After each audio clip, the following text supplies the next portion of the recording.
Hey everyone, welcome back to Corporate Decoder, the place where we decode the corporate world. Today, we're diving into a filing that's a bit like a freshly baked cake, looks great, but we need to see what's inside before we take a bite, and trust me, there's a lot to unpack. We're looking at the latest Form N-2 filing for HarbourVest's Private Investments Fund, filed in March 2025.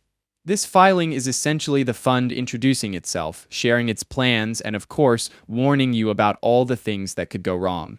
First off, let's get straight to what they are actually offering. HarbourVest Private Investments Fund is a new fund. They note that it doesn't have any operating history. They plan to sell shares to investors who are both accredited and qualified, basically rich and sophisticated. What's interesting here is that the SEC has granted them permission to have multiple share classes with different fees. They start with 3 classes, A, D, and I. This is important because it means different investors will pay different amounts for the same investment, depending on how they buy in. So what are they going to do with your money? Well, they're going after private investments. Think companies that aren't on the stock market yet. They'll do this mainly through direct investments and continuation solutions, with some sprinkles of primary partnership investments and secondary investments. Basically, a mix of buying into companies directly and indirectly through other funds.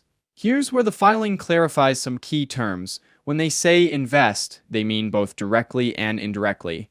And investments covers both direct investments and indirect investments. Always important to read the definitions. Digging deeper, a key part of their strategy is direct investments. They are including continuation solutions. They make sure to define this and explain that it's when they take existing investments and roll them into newly created funds. It's an effort to continue funding specific projects or assets so that investors in the current vehicle can either cash out or reinvest. Now, here's where it gets a bit more interesting. They are planning a reorganization involving a predecessor fund with existing assets. This essentially involves taking an existing private investment fund managed by HarbourVest and merging it into this new HarbourVest Private Investments Fund. The report mentions that the existing fund holds something called seed assets. Let's talk about fees. This is where things get a bit sticky, so it is important to pay attention to it. If you buy Class A shares, you'll be hit with a sales load of up to 3.5%. Class D and I shares don't have that upfront cost, but financial intermediaries might charge you fees. And this financial intermediary has to limit those charges to 3.5% on Class D.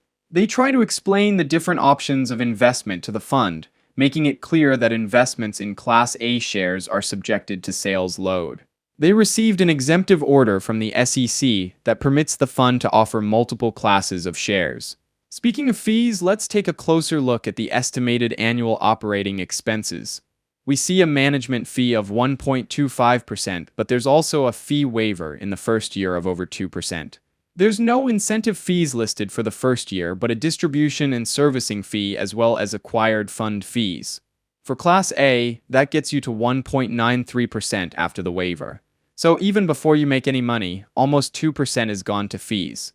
There is an early repurchase fee of 2%. It's important to note here that the fund follows regulations that would permit them to have things like a multi-class structure, even though it isn't an open-ended investment company. Of course, no filing is complete without a long list of risks, and the fund gives a comprehensive one. Everything from not being able to secure enough investments, general market risk, regulatory changes affecting private equity, conflicts of interest. You can only transfer shares on the stock if there's death, divorce, or something catastrophic happening. Here's a big one: the fund is classified as non-diversified. This means they can put a lot of their eggs in a few baskets. It's riskier but could lead to higher returns. Of course, it can also lead to big losses if those bets go south. As always, the filing comes with a reminder to only trust the information in the file and that nothing is guaranteed.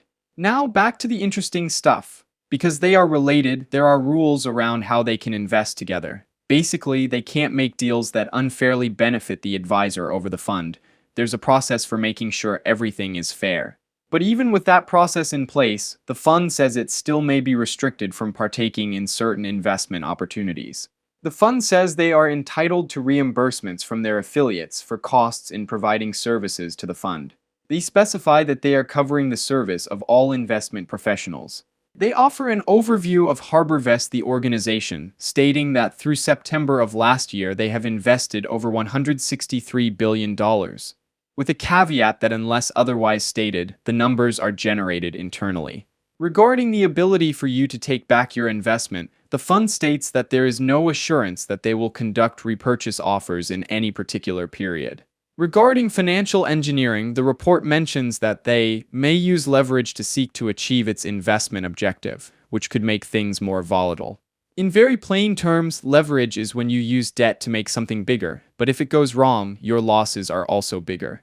In the report, they clearly state that an investment in the fund is speculative, which involves a high degree of risk. Now, looking at these plans more broadly, HarbourVest seems to be positioning this fund to capitalize on its existing expertise in private markets.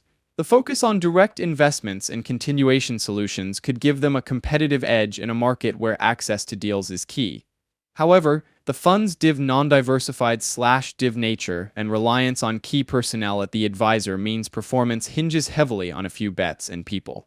The complex fee structure and potential conflicts of interest also warrant close scrutiny. This fund might be a good fit for experienced investors comfortable with illiquidity and willing to take on higher risk for potentially higher returns. If you want a low-cost, low-maintenance investment, this probably isn't it. There are notable risks, however it could be potentially rewarding. Thanks for watching. If you enjoyed this breakdown, please subscribe, like, and comment so we can analyze more corporate filings together.